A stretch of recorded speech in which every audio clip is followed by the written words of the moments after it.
We are in for a treat here in America on April 8th at 2:21 p.m. Eastern Time. We are going to be able to experience a total solar eclipse. Now, during a total solar eclipse, that means that it is when the sun is here, the moon is here, and the earth is here. So the sun and the moon are in, they're in an exact connection because that's what a new moon is. They're both meeting at the same degree in a certain sign, and that's great. That happens every month. But during an eclipse, the Earth is involved, and this is with a solar eclipse. The moon is in the middle of the sun and the Earth, so the moon moves to the middle. So we get a shadow. Sometimes it happens at night. Sometimes it happens in like over the ocean, so people aren't seeing it. But for the first time since August of 2017, we get to see it here in the lower 48 states. That's pretty exciting, right? And it's going to be a long one. It's going to be a long one because of the positioning of the sun and the moon. They're closer together. It's going to be almost like 4 minutes. That's huge. They were talking about the one they being astronomers, were talking about the one in 2017, saying it was like 2.5 minutes. It's really cool. But now this one's going to be a little bit longer. We're going to be able to see it visible in the sky. It's going to darken, right? So things are going to darken. Can you imagine like thousands of years ago when people were here on Earth and all of a sudden like the sun got blocked out? That must have been terrifying. I'm going to get to that in a moment. Must have been terrifying. We are in a place where I'm just going through the astronomy right now where this is happening. We can see it. It's visible. There is the opportunity for us to not only take that leap of faith for an astrological meaning or a star, impression or prediction, but we are being gifted with the evidence in the sky. So that is amazing. When I go through the astrological essence of it, this is a different, ecliptic pattern. We're in the middle of a Mercury retrograde in the same sign.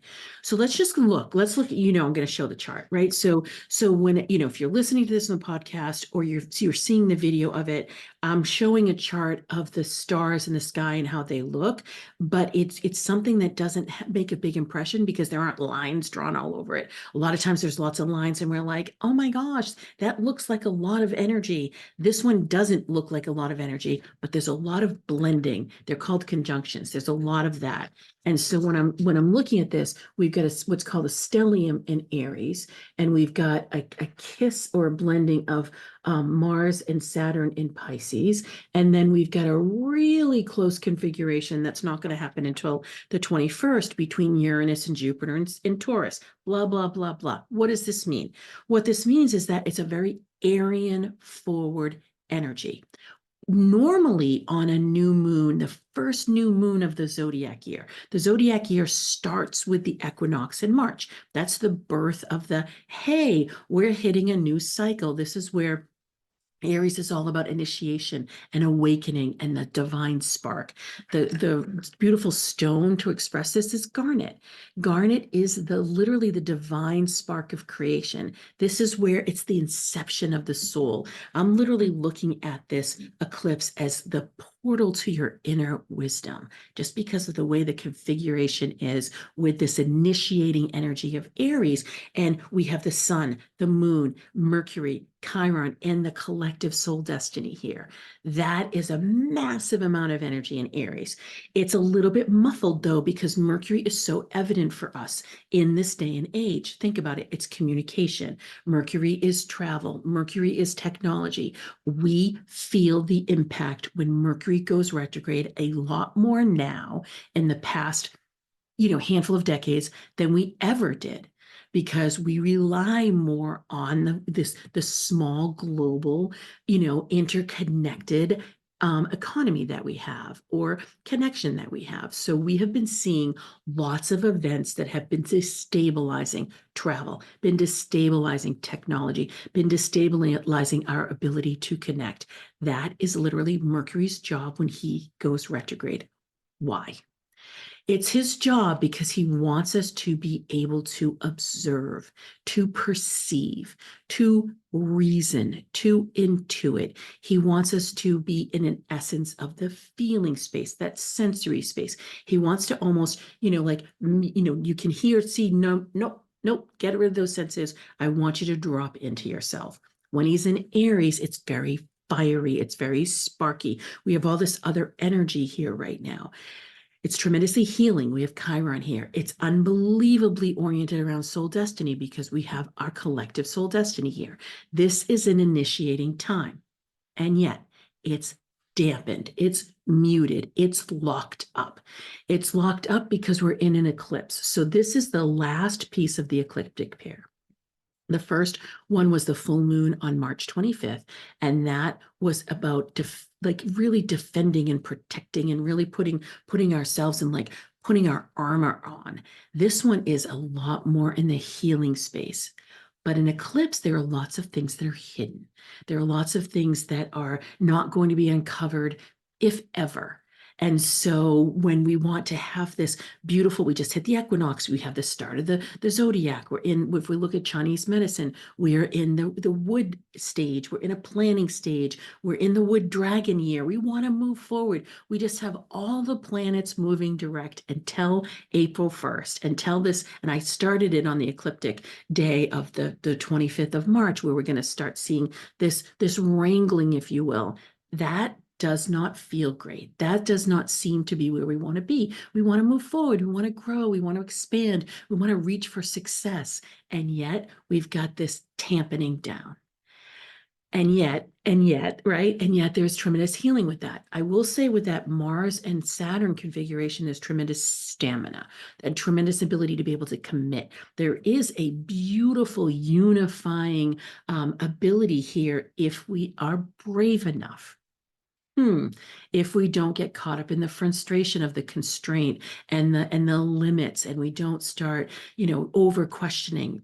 I am doing and talking about the fear of success and the fear of failure at this time, because this is the perfect time to use the stars to help us, because we have that bravery and the mastery signs of Mars and Saturn to help us, and they're in Pisces. They're kissing in this beautiful, unifying, sweet, savory, gorgeous, compassionate embrace of energy. Can we find it within ourselves to have kindness and compassion for healing, for wholeness? Question mark. Can we open our hearts to others? Question mark. Can we enable ourselves to reach different parts of our knowing, being, awareness, healing? Can we stop denying parts of ourselves? Question mark. The stars give us the opportunity. It's up to us to make the choice. So I'm going to talk about the stars, of course, as I always do, but I'm also going to talk about our choice through the intuitive success signatures, because that's how we energetically enter the world. That's how we wear our success. That's how we're choosing to operate in the world. So I'll go ahead and do that before I do ritual. And the other energy that's really impactful right now, it's coming to be. And that is the kiss between Uranus and Jupiter in Taurus that we'll see on the 21st of April. And that's going to be at the 21st-ish degree. And so there's this beautiful ability to initiate something, to be able to change, shift, open to, accept, to be repositioning, to attain or achieve some status. Now, normally with these energies, I'd be like, really like, oh my gosh, this huge opportunity, we can really burst forth. And yet that ecliptic pattern with that Mercury retrograde is creating a pullback. Why? Because we are super edgy this year in 2024. We've hollowed out the middle, we've gone to the edges, we haven't fortified our core. This is a perfect time to fortify our core. What does that mean? That means to fill yourself up. That means to gather. That means to take a breath. That means to review. That means to heal. That means to plan. That means to look at something and say, gee, maybe I'm going to make a choice here. Maybe I haven't been strong enough to give something up that really has been too heavy, that's not mine anywhere. Anyway, so what would we love to? Let's be proactive about this. This is a new moon. Normally during a new moon ecliptic, energy, we are able to set intention for the next 6 months. So normally on the new moon to the full moon, and then the new moon again, right? There's a month long cycle. There's 2 weeks of the moon going from new to full, then there's 2 weeks of it going from full to new, and so we get a whole month. That's beautiful. But with an ecliptic pairing like this, we get 6 months. So we can look at what would we like to intend over the next 6 months. And yet, I'm not going to sit here and say, start thinking of all the new things you want to do. This isn't that energy, even though Aries is about the new, even though we have this creative spark, even though we're in this wood planning of the wood dragon year, because it's about reviewing and refining and refreshing. That's a really good way to think about it. I'm going to hit the refresh button. So what I'm saying to my clients, I'm saying to those close to me, I'm saying, you know what, let's go in and look at what we intended at the top of the year. We finished the first quarter, we're heading into Q2, right? It's right at the beginning of Q2. Let's look at what we want to do. If you like that 12 week or that 90 days, however you think about it, if you like that, look at one quarter. If you don't, you like to widen the lens, look at that full 6 month period and say, what is really important for me to achieve? And right now, how can I situate my foundation, my support, my resources, my skill set, my talents? How can I fortify myself and fill myself up first before I go forth to reach for it? The beginning, we get to the third week of May, definitely the beginning of June. That first week of June is one of the best weeks of the year. That's the time to be like, whoosh, now I'm going forth again. I'm promoting again. I'm launching again. I'm doing massive sales. Doesn't mean you can't sell, doesn't mean you can't promote, but it's a quieter, it's more of a what are my strengths and what works really well for me, and how do I get back to basics on that? How do I put that in the center? How do I fill myself, and what is true for me right now? And how have I evolved, and what can I let go of, what no longer works? So it's an assessment time. And again, you can still do your outreach, you can still set events, you can still speak on stages, you can still attend your sales calls and things like that. Yes, but it's not in this big, huge, robust energy, which Aries usually likes to do. When Aries is feeling muffled, it feels trapped. And when Aries feels trapped, that's when fears arise. So there's the Aries is bold, courage, adventure, get things done, very impatient, let's go energy. And then when it's muffled, it's like, oh no, I'm missing out. I'm not going to make it. I have a fear. Oh my God, what if I fail? What if I succeed? This is why I'm going through when I go through the top 10 issues that businesses face as they're growing, fear of failure is the 10th one. It's in the top 10. 95% of CEOs fear failing. And that makes so much sense. And you can hear people talk about the fear of success and talking about imposter syndrome and things like that. I am choosing to talk about these things because the stars can help you right now. Mars and Saturn can give you the fortitude and the stamina and the commitment that you need. That beautiful, gorgeous, good luck energy of making shifts and changes that is coming on April 21st between Uranus and Jupiter is a great thing to set yourself up while Mercury is retrograde, making you do this anyway. Mercury gives you a timeout every single time that there's a retrograde. So let's take advantage of it. Let's not stomp around and go, oh my goodness, I'm on a timeout and I'm so frustrated and this just sucks and I can't believe it. And oh no. No, we're not going to do this. We're going to really go into how we know ourselves, how we like our selves, how we trust ourselves. We're going to go into our intuitive success signatures. We are going to go and we're going to wear ourselves in ways that we haven't done in a while maybe, or we've forgotten about. So let's talk about that. Let's talk about the intuitive success signatures and how we can overcome the the choke point that this feels like, the oppression almost that it feels like. We can see it, the overwhelm of what's going on in the world right now. We are seeing lots of things. Yes, this is a harbinger of 2025. Wouldn't we want to fortify ourselves and make us be so incredibly strong as we possibly could be? Yes. Your soul says yes. So let's think about that. When I look at the wise strategist and I look at the sun and your soul, and I look at the moon as your heart that's in the center, and I look at your earthly expression, this is what I'm looking at right now. Take calculated risks over the next 6 months. And it's like you're daring to go to the edge a little bit, but this is going to fill you. You're going to remind yourself how strong you are. And you're going to say yes to those things that are calculated, but a little bit risky. For the intuitive visionary, what you're going to do is you're going to move through this checkpoint. You're going to ask yourself, how do your decisions and your activities make you more powerful? That's a different question than I'm going to go create opportunity. It's you're in a power concentration period. How do you become more powerful? What does power mean to you, and how do you want to build it? What does power mean to your business and in your success? That's the question you want to ask yourself, and then look at your past and see how it's happened before, and really go and take very methodical steps forward on that. For the collaborative explorer, you're going to take your offer, your approach, and you're going to tailor it to you. There's some element that you haven't quite woven in, and you're missing a piece. So this is a great time to go find the piece in the next 6 weeks, and then start in that late May and early June timeframe talking about it with others.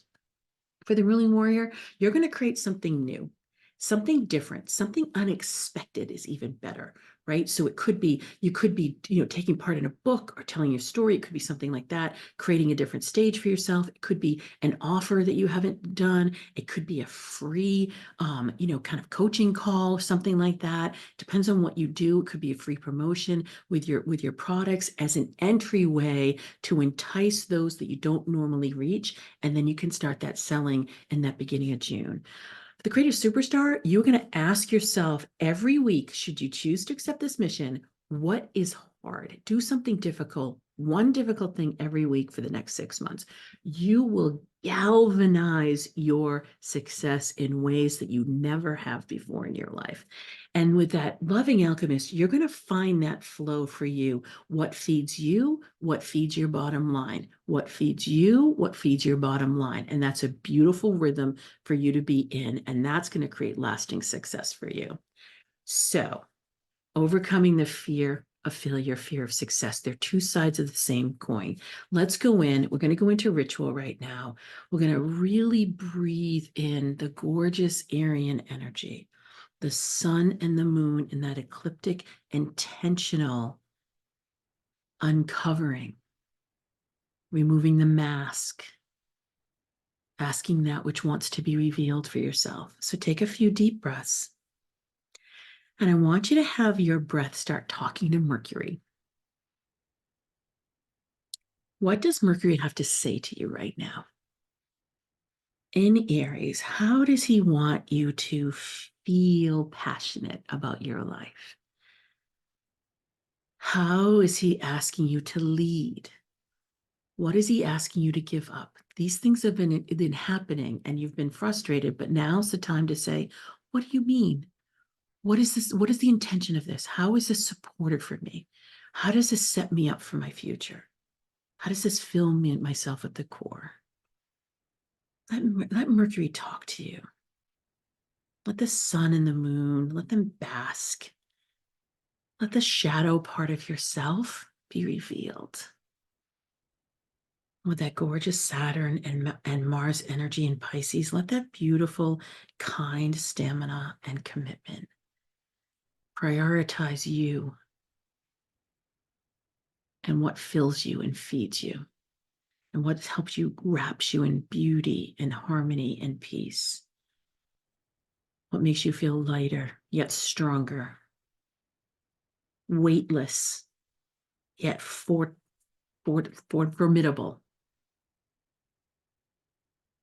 How can you create ease and innovate in your life? breathe this in.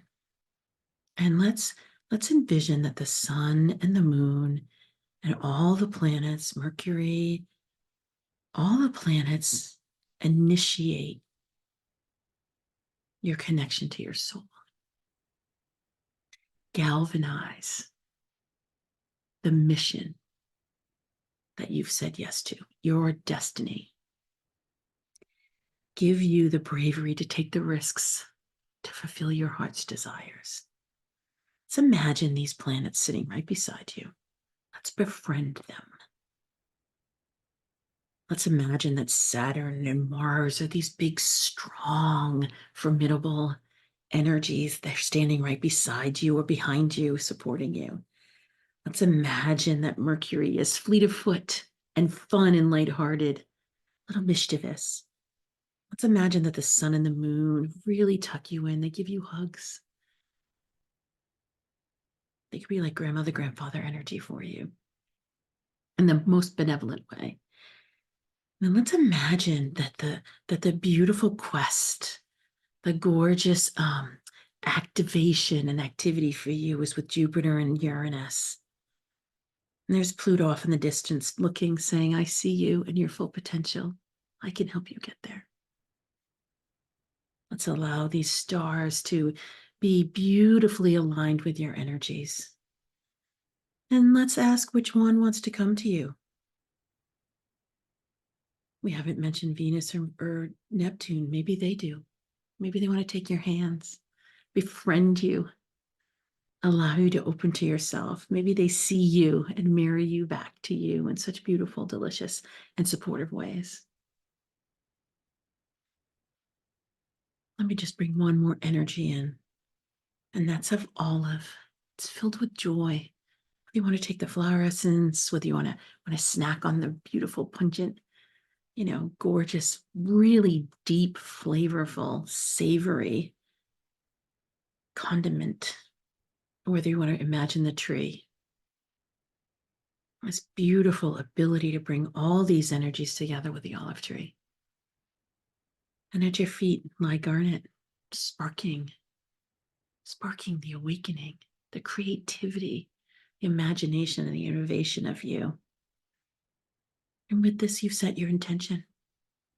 Whatever comes to you, or whatever we talked about, calculated risk for the wise strategist, power for the intuitive visionary, a tailored approach for the collaborative explorer, an unexpected surprise for the ruling warrior, a commitment on a weekly basis for the creative superstar, or that beautiful, profitable, free flow for the loving alchemist. Let you be you in your fullest potential, living your birthright to be rich and powerful, make big impact and leave your legacy, to allow your soul to lead as much as your mind does, and allow your heart to hold your wisdom for belonging and connection.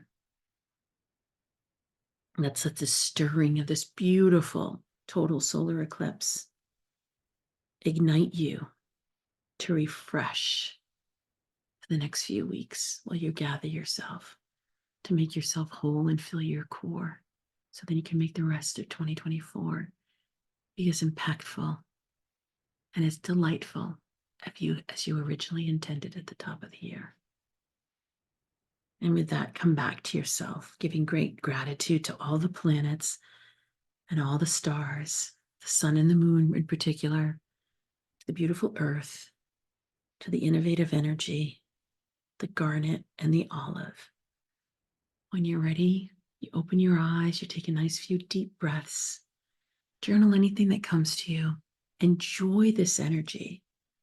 Let us move forth into Q2 and beyond for 2024, fully in our own strength and in our own talents, recognizing how unique and brilliant we are. Happy new moon and happy